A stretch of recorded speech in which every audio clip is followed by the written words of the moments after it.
하나님이 우리에게 주시는 말씀, 우리 창세기 43장 1절에서 15절까지의 말씀입니다. 창세기 43장 1절에서 15절까지 말씀.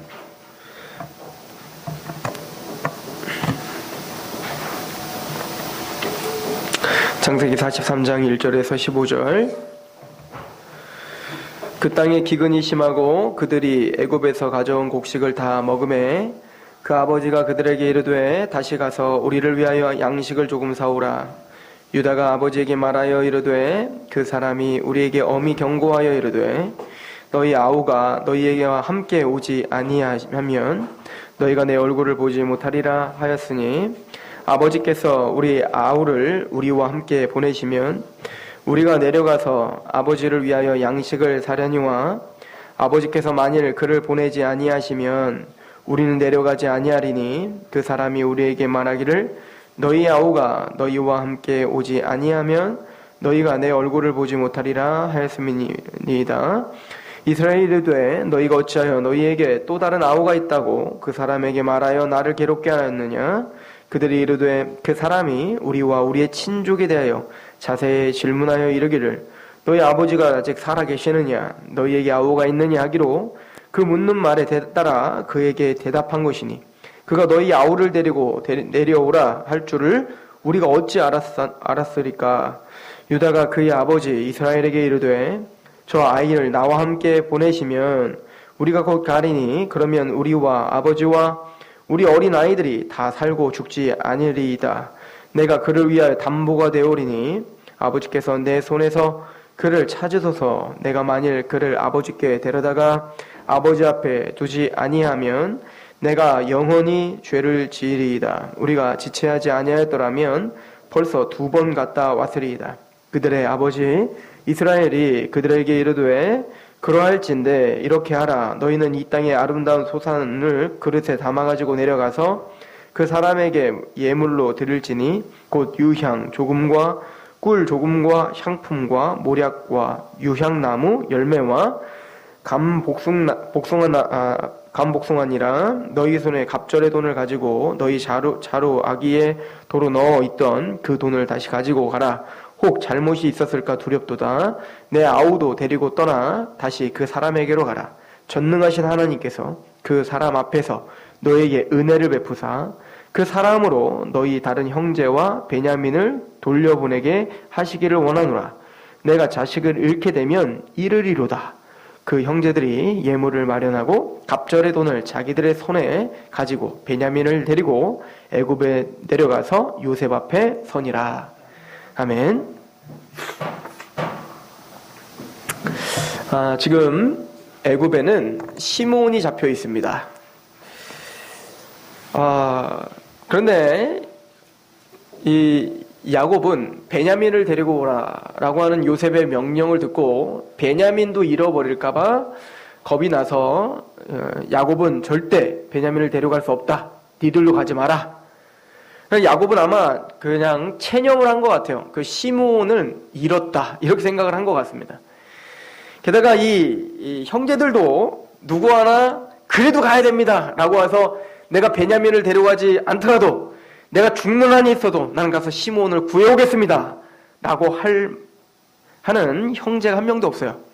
그냥 갖고 온 양식을 다 먹은 것 같아요. 그죠? 다 먹고 그 양식조차 다 떨어지니까 이제 또 살궁리를 해야 되기 때문에 어쩔 수 없이 양식은 어디밖에 없어요. 지금 애굽밖에 없는 거예요. 그래서 다시 애굽으로 갈 수밖에 없는 그런 상황에 직면해서야 다시 시므온 그리고 베냐민을 데리고 가야 되냐 말아야 되냐 이것 때문에 또 지금 논쟁이 벌어지고 있습니다. 하나님은 그 기근을 조금 시험하셨다가 걷어가셨으면 좋은데 그 땅에 오늘 본문은 이렇게 시작하죠. 그 땅의 기근이 심하고 더 심해지는 거예요. 갈수록 더 심해지는 겁니다. 우리는 야곱의 인생을 통해서 야곱은 대단히 중요한 사람입니다. 왜냐하면 야곱은 이스라엘이라는 칭함을 최초로 받은 사람이죠. 즉 이스라엘의 모형이에요. 앞으로 이스라엘 백성들이 사는 그 삶의 모형이라고요. 그러죠? 그러면 단순히 자신의 육적인 이스라엘들만의 모형이 아니라 실제적으로 우리의 모형이 된단 말입니다. 야곱과 같은 우리가 어떻게 이스라엘이 됐으며 하나님을 어떻게 믿게 됐으며 그리고 그 이스라엘인 우리를 하나님은 우리의 인생 속에 어떻게 인도하시고 계시는가. 그래서 마침내는 우리에게 주고자 하는 것이 무엇인가를 알려주는데 이 야곱은 대단히 중요한 인물이란 말입니다. 근데 야곱의 삶을 보면 끊임없는 기근, 또 배신, 갈등, 또 형을 속이고 도망자가 되고 아버지 속이고 도망자 되고 삼촌 속이고 도망자가 되고 끊임없는 사기의 인생이에요. 죄의 인생인 거죠. 그런데 하나님은 그런 야곱을 야복강가에서 마침내 만나셔서 이스라엘이라 칭함을 주셨고, 그리고 이스라엘이라는 칭함을 받은 야곱은 이제 거룩하게 살 줄 알았는데 하나님과의 약속을 잃어버려서 또 고난, 그죠? 또 징계를 받고 정신 차리고 다시 이제 세겜에서 베델로 올라가서 단을 쌓지만, 그럼 이제부터는 좀 잘 되면 좋겠는데 그의 인생에 또 기근이 찾아오고, 그죠? 그의 아들 2명을 잃어버리고, 그리고 마지막 이제 야곱에게 남은 희망이란 하나밖에 없어요. 인생의 희망, 인생의 어떤 낙은 하나예요. 이제 누구죠? 베냐민인 거예요. 베냐민.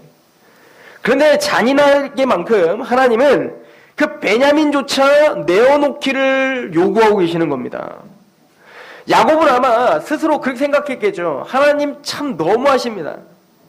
이 하나 남은 베냐민 시몬까지 내놨으면 끝날 줄 알았더니 이 상황은 누구를 또 내놓을 수밖에 없는 상황이에요. 자기의 인생의 마지막 소망, 그 베냐민을 하나님은 끝까지 어떻게 하는 거예요? 안 주면 안 될 만큼 가뭄이 더 심해지게 되고, 그런 이스라엘을 설득하는 자가 누구죠? 유다입니다. 유다. 그죠? 그래서 유다는 중보자로 나섭니다. 그리고는 내가 담보가 되는 한이 있더라도 누구를 보호하겠다? 베냐민을 보호하겠습니다. 그러니 나를 믿고 보내주십시오. 라고 설득을 해서 그 아버지를 설득시키죠. 나중에 이 유다가 베냐민을 품는 이런 마음, 그래서 베냐민을 내가 꼭 품고 끝까지 살리겠습니다. 내가 담보물이 될지언정. 그래서 진짜로 이스라엘의 역사 속에서요, 나중에 10지파가 분리해져 나가지만 유다는 누구를 품죠? 베냐민을 품고 남유다가 되잖아요. 나중에 이건 대단히 좀 중요한 또 우리에게 상징성이 있습니다. 유다 지파이신 예수님이 우리를 품고 계시는 모형을 또 보여주고 계시는 거겠죠. 그럼 오늘은 야곱에게 좀 집중을 해서 하나님이 이 야곱에게 진짜 요구하시는 게 무엇인가를 좀 상고해보고자 하는 것입니다. 오늘 제가 제목을 고심고심 끝에 이렇게 정해봤어요. 성도의 유일하고 참된 위로. 저는 하나님의 백성들은 세상은 알 수 없는 정말 참된 위로와 또 참된 소망이 있다고 믿습니다. 그렇다면 우리의 참된 소망과 우리의 위로는 무엇일까? 우리는 말로는 잘 얘기하죠. 돈이 우리의 위로가 아닙니다. 내가 이 땅에서의 성공이 우리의 소망이 아닙니다. 우리의 소망은 무엇이에요? 하나님이십니다. 그러죠? 영적인 겁니다. 우리는 이 땅의 것이 아닌 하늘의 것을 소망하며 그것이 우리의 참 유일한 소망인 걸 믿습니다. 그리고 여러분들 찬양하잖아요. 그죠? 주님 한 분만으로 나는 만족해. 어떤 일이 있어도, 그죠? 재산이 다 풍지박살 나더라도, 나에게 어떤 상황이 닥치더라도 주님 한 분만으로 만족합니다. 그 찬양하면서 눈물을 흘리면서 찬양하는 거 아닙니까? 이것은 감정적인 문제가 아니라 우리 개혁교회, 즉 정통 하나님의 교회는 마땅히 그렇게 고백해 왔습니다. 제가 하이델베르그 요리문답을 하나 읽어드릴게요. 하이델베르그 요리문답은 첫 번째 그러니까 우리 장로교회에서 받아들이고 있는 이 요리문답인데요. 제일 첫 번째 질문이 이거예요.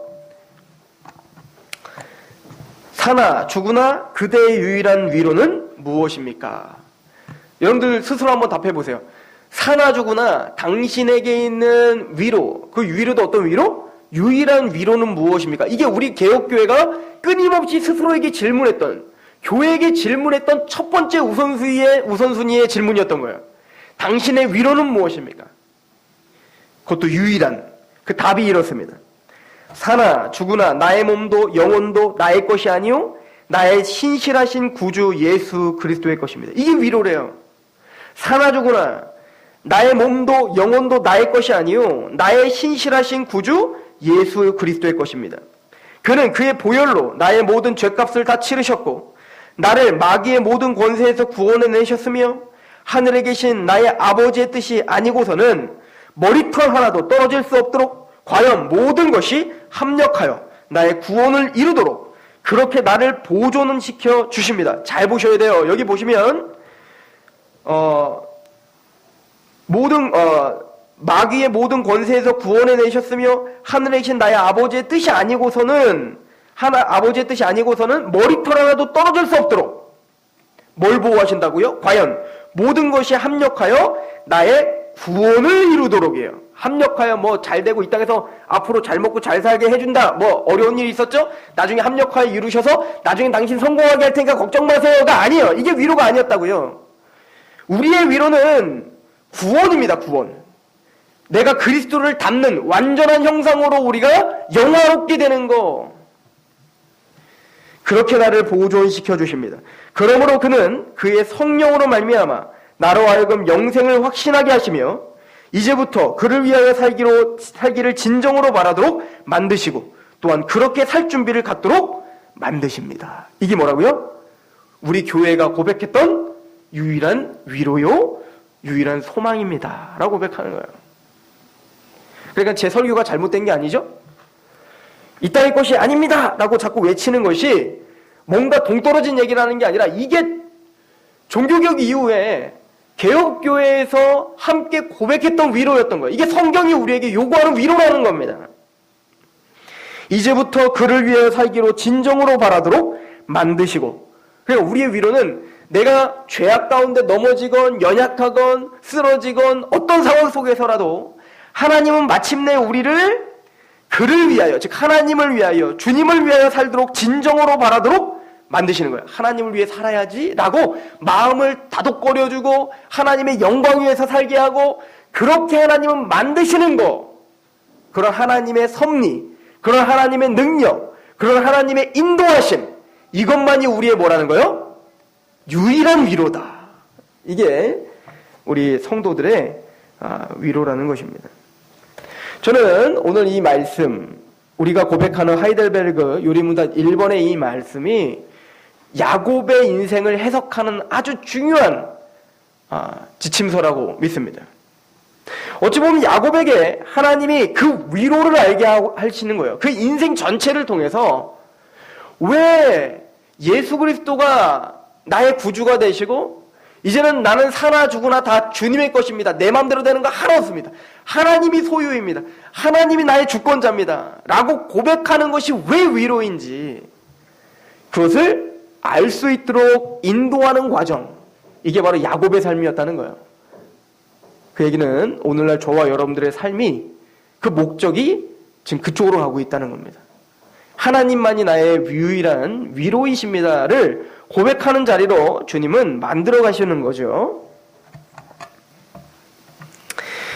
야곱에게 처음 약속했던 그 약속들을 좀 상고해보고 오늘 말씀을 정리했으면 좋겠는데요. 우리 창세기 28장을 한번 가보십시오. 하나님이 야곱에게 뭐라고 축복을 하셨는지 곰곰이 야곱에게 주신 축복, 그 약속이 무엇인지를 되새김질을 하시고, 그리고 그 약속이 어떠한 모습으로 야곱에게 성취되고 있는지를 보십시오. 왜냐하면 이런 과정을 통해서 성경에서 우리에게 말씀하시는 약속이 무엇인지를 알고 그럼 그 약속이 우리에게 어떻게 적용되는지를 알 수 있기 때문에 그렇습니다. 자, 야곱에게 하나님이 주신 약속을 한번 봅시다. 창세기 28장 13절인데요. 또 본즉 여호와께서 그 위에 서서 이르시되 나는 여호와니 너희 조부 아브라함의 하나님이요 이삭의 하나님이라. 이 얘기는 너에게만 인도하는 하나님이 아니라 나는 아브라함과 이삭에게 동일하게 역사하신 하나님이다. 그런 하나님이 지금 이제 누구를 이제부터 인도하시겠다는 거예요? 살아있는 너를 인도하겠다. 그러므로 야곱은 나는 아브라함의 하나님, 이삭의 하나님이라고 했을 때 이미 아브라함의 인생과 이삭의 인생을 염두했어야 돼요. 하나님이 그들을 어떻게 인도하셨는지. 그럼 오늘 우리는 아브라함과 이삭과 야곱의 하나님이 야곱을 어떻게 인도하셨는지 염두하시며 우리 인생을 봐야 되는 거예요. 이해가시죠? 내가 누워있는 땅을 내가 너와 내 자손에게 주리니. 자, 첫 번째 약속은 뭐였습니까? 야곱에게 땅을 주마. 가나안 땅을 주마예요. 그런데 하나님이 가나안 땅을 주신다고는 해놓고는, 그래서 야곱이 어디서 살았어요? 가나안 땅에서 태어나고 가나안 땅에 살았단 말입니다. 아브라함을 통해서, 이삭을 통해서. 그런데 이 가나안 땅에서 야곱이 편안하게 살던가요? 아니면은 굉장히 위태롭게 살던가요? 대단히 위태롭고 갈등을 가지며 살더라는 거예요. 아니, 하나님이 주시겠다는 땅이 그곳이면 편하게 살아야 되는데 그 땅에서 항상 갈등과 뭔가 항상 위태위태한 삶으로 산다고요. 형한테 막 죽임당할까 봐 겁나고. 그러니까 나중에 도망가 버리잖아요. 그러면은 그 땅에서 버티고 나중에는 그 땅에 집 짓고 잘 살면 좋은데, 이 야곱은 마침내 그 땅에서 도망자가 되더라는 거예요. 그 땅을 떠날 수밖에 없는 상황이 되더라는 거야. 근데 그것도 하나님이 인도하시는 거잖아요. 그래서 이 야곱이 라반네 집에 잠깐 갔다가 이제 어디로 갑니까? 다시 하나님이 또 그 땅, 약속한 그 땅으로 다시 돌아오시게 하시는 거예요.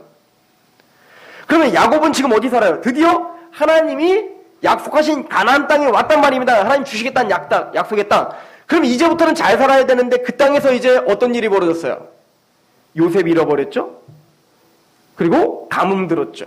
그래서 지금 시므온 또 잡혔죠. 게다가 지금 마지막 남은 뭐까지도 지금 잡혀갈 판이에요?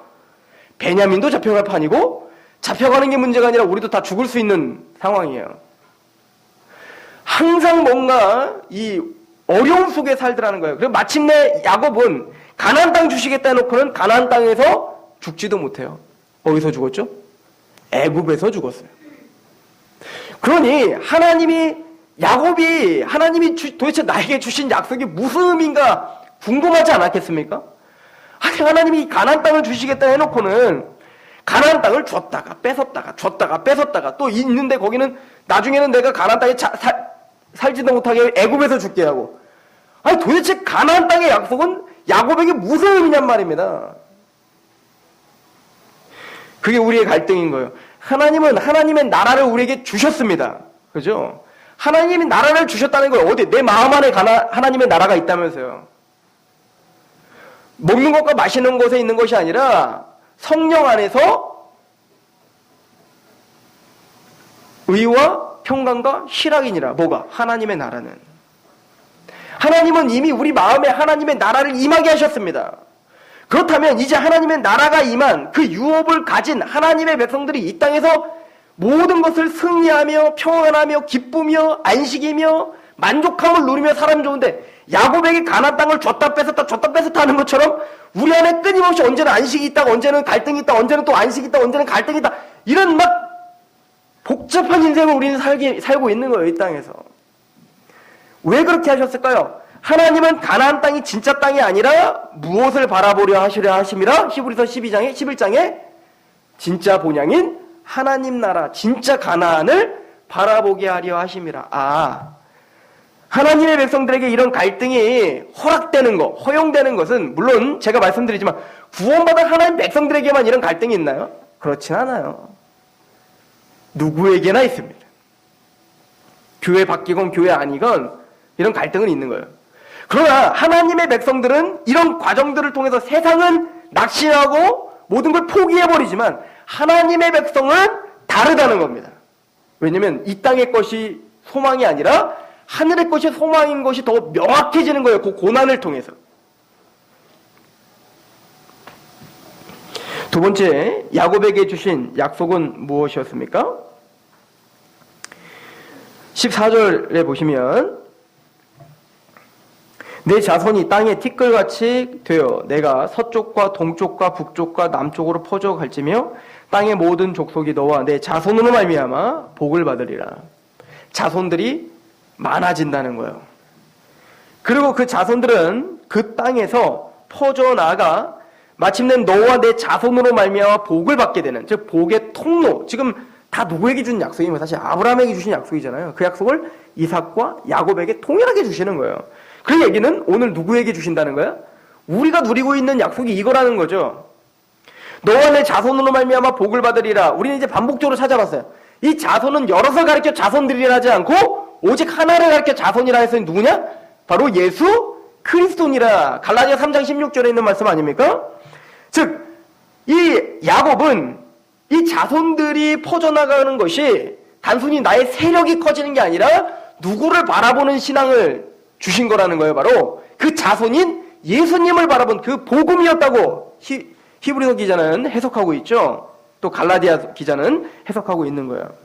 마찬가지로 우리는 그런 하나님의 나라가 임한 자로 이제는 그 자손이신 예수 그리스도를 얻은 자가 됐어요. 그죠? 그리고는 세 번째 축복이 아주 중요합니다. 자, 이것은 우리 창세기 8장 우리 14절을 한번 보시면,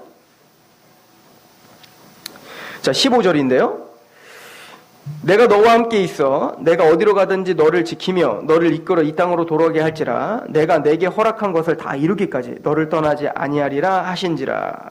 이 약속을 듣고 21절에 야곱은 이렇게 고백을 합니다. 21절에 내가 평안히 아버지 집으로 돌아오게 하시오면 여호와께서 나의 하나님이 되실 것입니다. 궁극적으로는 이 고백을 받아내시는 것이 복인 거예요. 당신은 나의 하나님이십니다 라고 고백하는 거. 이 고백을 받아내시려고 라반네 집을 허락했던 거고요. 또 야복강가에서 정말 죽음 앞에 서서 자기의 모든 전 재산과 자신의 모든 것을 앞서 보냈을 때 그래도 해결이 되지 않는 걸 통해서 낮아지는 거죠. 자기 부인을 주님은 요구하셨던 거예요. 즉 나를 완전히 잊어버리고 하나님의 축복이 없으면 난 죽습니다 라고 하는 자리까지 야곱을 인도해 내셔서 마침내는 당신은 나의 하나님입니다 라는 고백을 받아내시고야 말잖아요. 그런 야곱에게 오늘 본문은 대단히 중요한 걸 요구하시는 아주 정점이었던 거예요. 그렇던 야곱이지만 이스라엘이 됐지만 그런 이스라엘이 된 야곱은 아직도 무엇인가를 의지하며 사는 거였어요.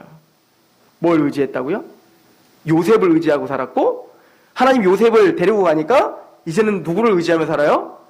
베냐민만큼은 못 놓겠다는 거예요. 시므온도 죽었고 요셉도 죽었고 이제 우리가 다 굶어 죽게 생겼지만 누구만큼은 내가 못 놓겠다?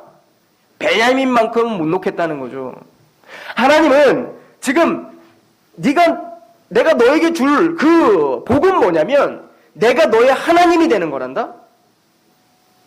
그러니까요, 하나님, 당신이 나의 하나님이 되실 거니까 하나님이 나의 하나님이시니까 베냐민 가져가지 마세요. 얘는 나에게 허락해달란 말입니다. 이건 우리의 싸움이고 하나님은 그래 내가 너의 하나님이 될 거라니까 그러니까 베냐민 놓으라고 지금 그러고 계시는 거예요. 나는 못 놓겠고 하나님 거 놓으라고 하는 겁니다. 베냐민을 유다와 함께 보내면 어떤 일이 벌어지죠?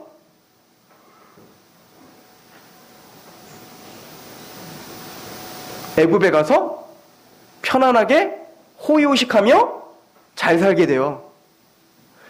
베냐민만 놔버리면 나중에 요셉이 짜잔 나 사실은 요셉이었습니다. 그러고는 어떻게 합니까? 이제는 다 애굽으로 불러들여서 애굽 총리의 아버지로서 대우를 받고 모든 보화와 모든 영광을 누리면서 야곱은 애굽에서 그렇게 편안한 노후를 보내다가 하나님의 약속을 바라보며 와 하나님 정말 지혜롭습니다. 이거였군요 라고 하면서 하나님을 영광하며 영광스럽게 찬양하며 12 아들들에게 다 축복하면서 그렇게 멋있게 이제는 하나님께 가면 돼요. 그런데 야곱은 그걸 놓을 수 있어요 없어요? 죽어도 못 놓겠는 거죠. 왜일까요? 우리처럼 성경을 못 읽어서 그렇죠. 지 인생이기 때문에 우린 남 얘기하니까 이렇게 쉽게 얘기하지만 야곱의 인생 속에서는 내 눈앞에 보이는 감각적인 것이 보이지 않기 때문에 그런 거예요. 우리는 전지적인 3인칭 시점으로 우리는 야곱의 인생을 바라보고 있기 때문에 우리는 그렇게 쉬운 겁니다. 여러분들 한번 보세요. 주위의 사람들이 막 풍지발살이 났다가 다시 회복됐다가 막 가족들이 다시 교회를 나왔다가 그런데 또 어려웠다가 그러면서 그런 모습들을 바라보면 우리는 해석이 쉬워요. 하나님이 기가 막히게 그의 인생을 이끌었구나. 남 얘기니까 그렇게 쉽게 하죠, 그죠? 그런데 막상 우리가 야곱이 돼버리면 그거 못 놓는 거예요. 하나님은 야곱에게 놓으라고 하는 것입니다. 야곱은 이거를 포기하면 이제는 끝장이라고 생각했어요. 그러나 하나님은 그걸 놓으면 이제 시작이라고 얘기하는 거예요. 우리 인생에 나의 아직과 나의 고집을 이제는 놔버리면, 네가 의지하고 있는 그걸 놔버리면 나는 너의 하나님인 걸 증명할 거야 라고 하나님은 우리에게 말합니다. 그런데 우리는 아니요, 하나님은 나의 하나님이라면 이거 절대 뺏어가면 안 됩니다 라고 말하고 있는 거예요. 그죠? 크건 작건 우린 지금 그 싸움하고 있는 것입니다. 평생 그러실 거예요. 하나님은 평생 그럴 걸 알면서도 성경에서 반복적으로 이거를 계속 기록하고 또 기록하고 또 기록해서, 그럼에도 불구하고 그걸 놓게 할 거란다? 그래서 마침내는 나의 하나님이라고 고백을 받아낼 거란다? 이런 거예요. 오늘 야곱은 아주 중요한 고백을 합니다. 하나님이 조금씩 옥죄는 그 어떤 그 섭리가 올 때마다 야곱은 더 이거를 꾹꾹 잡을 수밖에 없었어요. 이것만큼은 안 돼. 이것만큼은 안 돼. 라고 했다가 이제 버틸 수가 없게 되자 그걸 놓으면서 하나님께 한마디를 고백합니다. 저는 이 고백이 아주 야곱의 아주 정점이라고 생각하는데요. 43장 14절입니다. 13절, 내 아우도 데리고 떠나 다시 그 사람에게로 가라. 그래, 베냐민 데리고 가라. 이제는 택할 수 있는 것이 그거밖에 없어요. 그리고 고백합니다. 전능하신 하나님께서, 누구? 전능하신 하나님께서, 중요한 말입니다. 야곱은 이제 누구를 의지할 수밖에 없게 된 거예요. 전능하신 하나님이에요. 나의 이성을 초월하시는 하나님이에요. 나의 감정과 나의 역사와 나의 어떤 상황을 초월하시는 하나님만을 의지할 수밖에 없게 된 거예요. 전능하신 하나님께서 그 사람 앞에서 너희에게 은혜를 베푸사 그 사람으로 너희 다른 형제와 베냐민을 돌려보내기를 원하노라. 그 전능하신 하나님이 그 베냐민을 다시 돌려보내줄 거라 믿는다. 또 그렇게 내가 간절히 기도하마. 근데 이거는 꼭 이루어질 거예요? 아니면은 아직도 모르는 거예요? 모르는 겁니다. 야곱의 고백이 우리의 고백인 거예요. 내가 자식을 잃게 되면 잃으리로다. 이게 신앙입니다. 에스더를 생각해 보십시오. 모르드게가 이제는 이스라엘이 그 크세스 왕이죠. 아하수에로 왕. 그 왕이 이제는 모함으로 속아서 이스라엘을 이제는 다 죽이려고 합니다. 그럴 때 이제는 이스라엘은 완전히 죽을 수밖에 없는 상황이 딱 돼버린 거예요. 그럴 때 모르드게는 에스더에게 말합니다. 야, 네가 좀 뭐 좀 해봐. 여왕이 됐는데 뭐 좀 해야 될 거 아니야. 에스더는 너무너무 겁나는 거예요. 에스더가 믿음의 사람이라 알겠습니다. 그리고는 막 들어가서 믿음으로 아니요. 에스더는 너무너무 겁났어요. 에스더는 그리고는 모르드게에게 말합니다. 이제는 어느 택할 길이 없어요. 전능한 하나님에게 맡기는 그 에스더는 모르드게에게 말합니다. 삼촌, 이스라엘에게 모두가 금식할 수 있게 금식을 선포하고 나를 위해서 기도하게 해주십시오. 그것밖에 할 수 있는 게 없는 거예요. 에스더는. 그리고는 에스더는 말합니다. 죽으면 죽으리다. 죽을 수 있다라고 가는 거예요. 믿는다고 해서 우리가 원하는 것이 다 결과가 주어지는 보장은 없습니다. 하나님의 주권이라면 에스더는 죽을 수도 있어요. 그러나 우리의 현실적인 신앙이란 죽으면 죽으리다. 그러니까 이건 지금 쇼가 아니라 진짜 죽음을 각오하고 어떻게 하는 거예요? 전능하신 하나님을 믿을 수밖에 없는 고백을 하는 거예요. 진실한 고백을 하는 거죠. 지금 야곱도 마찬가지입니다. 단순히 쇼가 아니에요. 베냐민을 지금 어떻게 된 거예요? 죽인 거나 다름없어요. 잃으면 잃겠습니다 라고 보내는 겁니다. 아브라함은 이삭을 죽여야지 라고만 생각만 한 게 아니에요. 진짜 죽이려고 한 거라고요. 이미 출발할 때 이미 죽인 거라고요. 근데 그걸 누가 살려주신 거예요? 하나님이 살려주신 겁니다. 어찌 보면 우리에게 갖고 있는 그것을 정말 잃어버릴 것처럼 이거를 놓으면 잃어버릴 것 같거든요.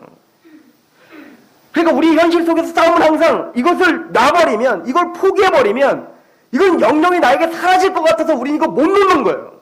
근데 신앙이란, 최고 절정의 신앙이란 뭐냐면 그걸 잃어버리면 잃어버리겠습니다라고 놓는 거예요. 근데 성경은 말하는 거예요. 근데 그건 포기가 아니라 그 베냐민과 함께 다 주겠다는 거예요. 주님이 약속하는 게 이겁니다. 먼저 그의 나라와 의를 구해. 그런데 우리는 먼저 그의 나라와 의를 구하기 위해선 내가 갖고 있는 것, 내 나라와 내 의는 놔야 된단 말입니다. 근데 내 나라와 내 의를 놔버리면 나는 실패자가 될 것 같은 거예요. 나는 완전히 아무것도 없는 자가 될 것 같은 거예요. 그래서 이거 못 놓는 거예요. 근데 주님은 계속 약속하시죠. 먼저 그의 나라, 그의 의를 구해. 그러면 모든 걸 더해 줄게.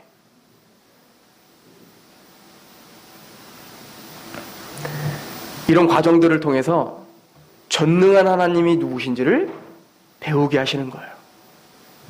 이런 과정이 없으면 우리는 전능한 하나님을 피부 깊숙한 것까지 알 수가 없어요. 이하다, 알다 라고 하는 단어는 지식적으로 아는 게 아니라 인격적으로 아는 거예요. 나의 삶으로 아는 겁니다.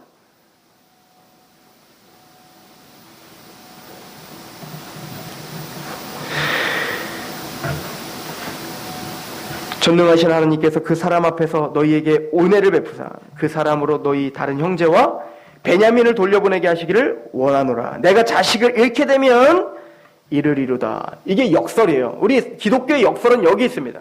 죽은 자 같으나 살아있는 자고 없는 자 같으나 가진 자고, 그죠? 살려고 하는 자는 죽고 죽고자 하는 사람은 사는 거예요. 이게 기독교의 십자가예요. 십자가에 죽으시면 부활하는 겁니다. 하나님의 것으로 채워주는 거예요. 뒤에는 애국 군대가 있고 앞에는 홍해가 가로막혔을 때 드디어 전능하신 하나님을 발견하는 겁니다. 왜? 홍해가 갈라짐으로.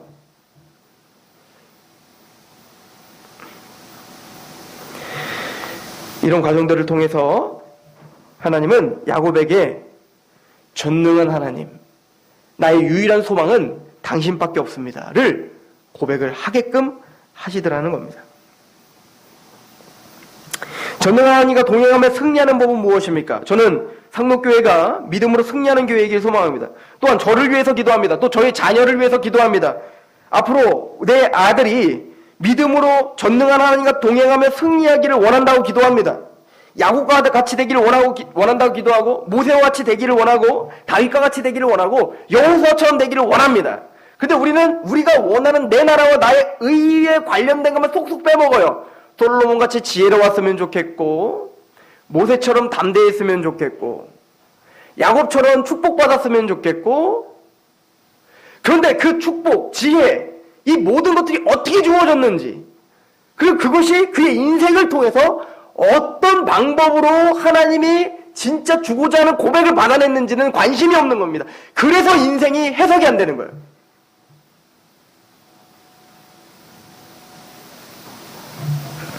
우리는 아마 끊임없이 갈등 가운데 또 힘들어하며 사실 것입니다. 그러나 기억할 것은 하나님은 반드시 당신은 전능한 하나님이십니다. 나의 지혜가 끝났다고 생각했을 때, 나의 능력이 끝났다고 생각했을 때, 그래서 어쩔 수 없이 내가 믿음이 좋아 사실은 이거 놓은 것도 아니야, 자포자기할 수밖에 없어 그걸 놨을 때 하나님은 하나님의 능력을 나에게 보여주셨습니다. 하나님은 전능하십니다. 하나님은 지혜로우십니다. 이 고백을 받아내시고야 마는군요. 저는 이 상록교회에 그런 고백들이 넘쳐나게 될 거라 믿습니다. 또 여러분들의 인생 가운데 와, 진짜 유일한 소망이 예수님이 내가 나의 몸과 영혼이 당신의 것임을, 이게 얼마나 나에게 위로가 되고 이게 얼마나 나를 안전하게 하는지 이제야 알겠습니다.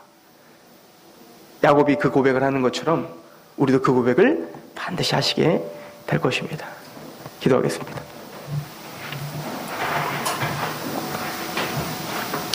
하나님, 우리가 야곱의 삶을 통하여 또 믿음의 선진들의 삶을 통하여 반복적으로 배우고 또 각인시키고 또 배우고 또 각인시키는 과정을 되풀이하고 있습니다. 아버지 하나님이여, 얼마나 우리 인생과 동일한지 모르겠습니다. 우리의 갈등과 얼마나 동일한지 모르겠습니다. 또 우리가 두려워하는 것을 야곱이 두려워하고 있는 걸 봅니다. 또한 우리가 놓기 싫은 것을 야곱이 놓기 싫어하는 것도 보입니다. 그러나 하나님 마침내 그것들 놓게 하시고 하나님만이 나의 만족이시며 하나님만이 나의 소망이시며 하나님만이 나의 유일하고 참된 위로이십니다라고 고백하게끔 만드시고야만은 그 하나님을 봅니다. 우리 인생의 참된 승리요, 우리 인생의 참된 소망이신 예수 그리스도 앞에 우리를 내어놓으며 또 그 예수님으로 말미암아 우리가 만족할 수 있는 그 기쁨을 고백하오며 예수 그리스도의 이름으로 감사하며 기도합니다. 아멘. 찬양할까요?